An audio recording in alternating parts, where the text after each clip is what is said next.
शिवसेना पक्ष कुणाचा, धनुष्य बाण कुणाचा हा प्रश्न सध्या सर्वोच्च न्यायालयात प्रलंबित असला तरी आज ना उद्या त्याचा निकाल लागणारच आहे।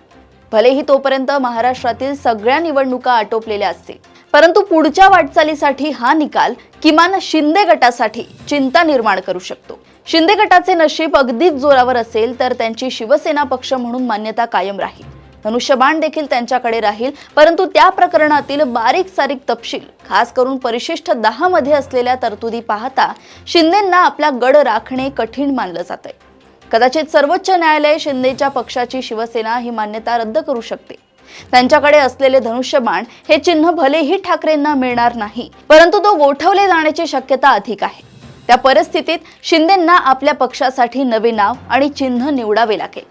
धनुष्यबाण आणि शिवसेना हे नाव शिंदेंनी गमावले तर आम्हीच खरे बाळासाहेबांचे वारसदार हा दावा त्यांना तितक्या जोरकसपणे मांडता येणार नाही। उलट ठाकरेंची शिवसेना अस्सल हा संदेश मतदारांपर्यंत जाऊ शकतो।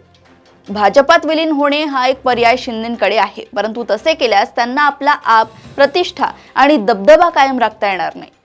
स्वतंत्र पक्ष स्थापन केला तर कायमच भाजपच्या कुबड्या घेऊन वाटचाल करावी लागेल। मुळात भाजपने शिंदेंना ताकद दिली होती ती उद्धव ठाकरेंची शिवसेना संपवण्यासाठी।